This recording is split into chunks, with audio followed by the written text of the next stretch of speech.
প্রিয় দর্শক আসসালামু আলাইকুম। সুখবর এই শীতের দিনে আজকে একটা গরম খবর, সেটা হচ্ছে যে ক্রোয়েশিয়া এবং স্পেনের ফাইল কিন্তু ঢাকাতেই জমা হচ্ছে। তো আপনারা যারা ক্রোয়েশিয়া অথবা স্পেনে যেতে চান আমাদের সাথে যোগাযোগ করতে পারেন। আজকে ক্রোয়েশিয়া ও স্পেন নিয়ে বিস্তারিত আলোচনা করব। প্রথম থেকে শেষ পর্যন্ত না টেনে দেখতে থাকুন।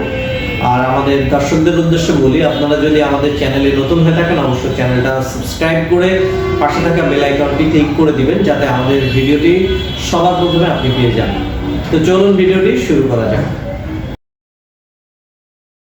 তো প্রিয় দর্শক, আমাদের কাছে ইতিমধ্যে কিন্তু ক্রোয়েশিয়া এবং স্পেনের কাজ কিন্তু আমাদের কাছে এসেছে এবং এটা নিয়ে গত ভিডিওতে আপনাদেরকে জানিয়েছি।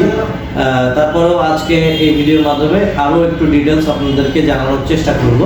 ক্রোয়েশিয়া এবং স্পেনের কাজের ধরন একই কাজের ধরন। এখানে কিন্তু warehouse, coffee shop, hotel এবং রেস্টুরেন্ট এই চারটা ধরনের ক্যাটাগরিতে লোক নিচ্ছে এবং এখানে দুইটা দেশেরই প্রসেসিং সেম 6 থেকে 7 মাসের মধ্যে ইনশাআল্লাহ ফ্লাইট করে দেওয়া সম্ভব।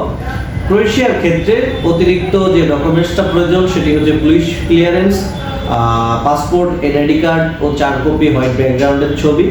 স্পেনের ক্ষেত্রে পুলিশ ক্লিয়ারেন্সটা দরকার নাই, পাসপোর্ট, এনআইডি কার্ড ও 4 কপি হোয়াইট ব্যাকগ্রাউন্ডের ইউরোপিয়ান সাইজের ছবি হলে হবে।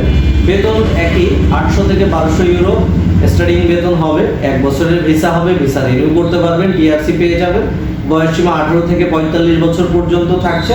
থাকা এবং খাওয়া এটা কোনো জায়গায় কোম্পানি নিজে বেয়ার করবে, আবার কোথাও থাকা কোম্পানি বেয়ার করবে, খাওয়া নিজে।